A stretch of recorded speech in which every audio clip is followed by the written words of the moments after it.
আচ্ছা,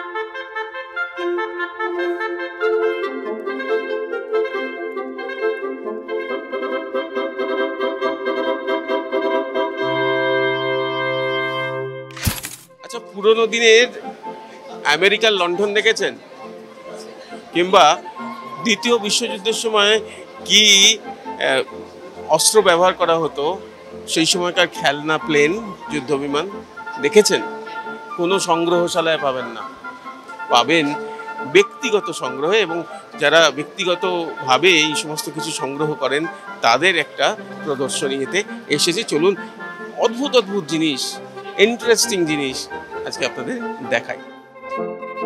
অরবিন্দ ভবনে প্রদর্শনী, কি কি আছে জানলে অবাক হবেন। টিনের যুদ্ধ বিমান, বিশ্বযুদ্ধের খেলনা, তরোয়াল, ব্রিটিশ পুলিশের চাবুক, আরো কত কি। চলুন শুনে নিই সংগ্রাহকের কাছে। এটা অ্যাকচুয়ালি একটা হুইপ। এটা দিয়ে মাউন্ট পুলিশ তখন মারধর করতো আমাদের। এই হলো দিশি ডান্ডা আমাদের, এই হলো আমাদের স্বরাজ। এটা ধরুন একটা তলোয়ার, দেখুন এখানটায় ব্রিটিশ ইনসিগনিয়া আছে। এটি আমাদের একটি অস্ত্র বটে, কিন্তু একটু বিশেষ কাজে লাগে। এটা বলার দরকার, আমি নিয়ে এসেছি, কলকাতার লোকেদের দেখার দরকার, কারণ বেশিরভাগ লোকে এই জিনিস দেখেন। আপনারা কেউ বলতে পারবেন এটা কি? এইটি হচ্ছে সেই কুখ্যাত শীত কাঠি, সিদেল চোরেরা যেটা ব্যবহার করতো।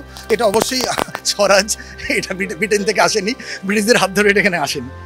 এটা একটা ওয়াকিং স্টিক। এর মজা হচ্ছে কি, যদি কোথাও আপনি টায়ার্ড হয়ে পড়েন তাহলে এটার উপর বসতে পারেন, এইভাবে খুলে বসা যায়। আর মজা হচ্ছে কি, যদি কোনো নরম জায়গায় আপনি এটা বসে পড়েন তাহলে ভেতরে চলে যেতে পারেন। তখন এখানে একটা চাকতি দেওয়া আছে, এটাকে খুলে এই নিচে লাগিয়ে নিতে হয়, তাতে করে ভেতরে চলে যাবেন না। এই জন্য একটা স্পেশাল ধরনের স্টিক। এটা সেকেন্ড ওয়ার্ল্ড ওয়ারের একটা হেলমেট, যেমন এখানে দেখতে পাচ্ছেন সেকেন্ড ওয়ার্ল্ড ওয়ারের পোশাক পেছনে ওই যে ঘন্টায়। এটা হচ্ছে গিয়ে IMS, Indian medical service, second world ওয়ারের সময় যারা মেডিকেল সার্ভিসে ছিল তাদের পোশাক।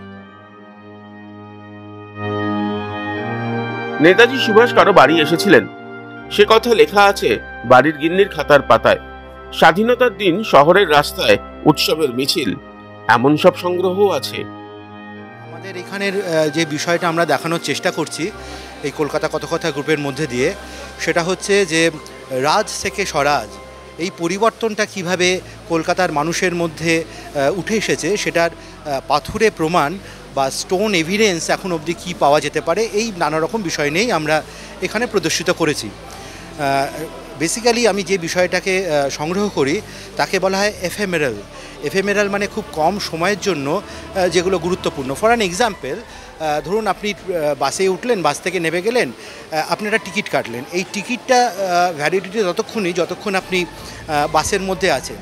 এরকম ফেলে দেওয়া এবং খুব কম গুরুত্বপূর্ণ নথিকে কী করে গুরুত্ব আরোপ করে তাকে একটা কলকাতার স্বদেশিয়ানার মধ্যে দিয়ে নিয়ে যাওয়া যায়, সেই বিষয়গুলোই আমি দেখানোর চেষ্টা করছি। যেমন এখানে একটা আমি জিনিস দেখিয়েছি যে বছর আমাদের সিপাহী বিদ্রোহ হয়, সে বছর হঠাৎ নভেম্বর মাসে রব উঠল যে সিপাহীরা এখানে আসবেন এবং সিপাহীরা এখানে এসে কলকাতা দখল করে নেবেন। তা সেই সময় হেনরি এডওয়ার্ড ব্র্যাডন বলে একজন ভদ্রলোক ছিলেন, তিনি এখানকার শেরিফ ছিলেন। তিনি এই কলকাতাকে খুব নিজের মতন করে বাঁচানোর চেষ্টা করেছিলেন। তা একদিকে যেমন এই হেনরির সই করা একটা নথি আছে, এখানে নেতাজির সই করা একটা আমি ছবিও দেখেছি।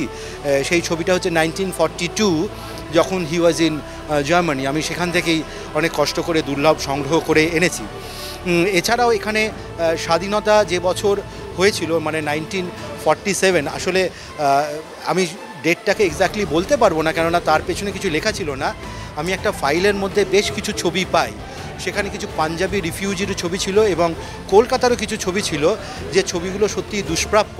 এবং আমার কাছে একটা খুবই মানে গর্বের বিষয় যে 1947-এ কলকাতার মানুষ কী করে স্বাধীনতা উদযাপন করছিল তার একটি ছবি বা 4-5টা ছবি আমি পেয়েছি। সেই ছবিগুলো আমি এখানে দেখানোর চেষ্টা করেছি। এখানে আমি একটা পুরনো ফাইল ঘাঁটতে একটা কাগজ পাই, আসলে এই কাগজটাও আমি এখানে ডিসপ্লে করেছি, কেন কাগজটা খুব সাধারণ 4টি কথা লেখা আছে আজকে আমার বাড়িতে নেতাজি সুভাষচন্দ্র বসু এসেছিলেন, আমি তাকে প্রণাম করিয়াছি। এই 4টি লাইন লিখেছেন। আমার এটা পড়ে মনে হলো যে দেখো, তখন হোয়াটসঅ্যাপ, ফেসবুক, লোককে বলা নেই, কিছু নেই।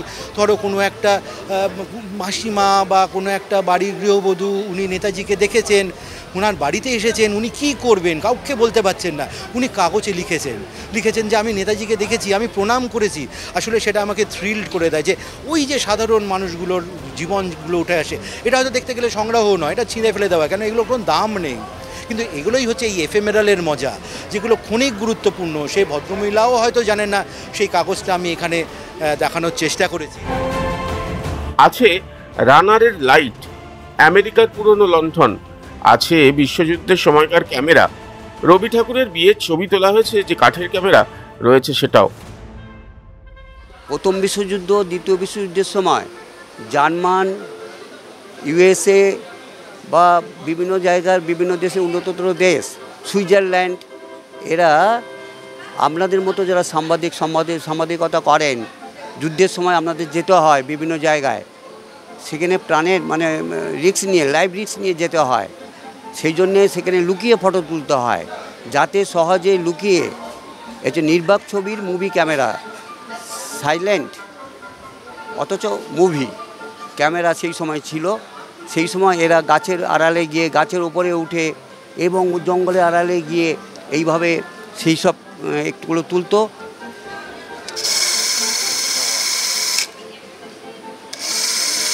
এখনো কি চালু আছে ক্যামেরাটা?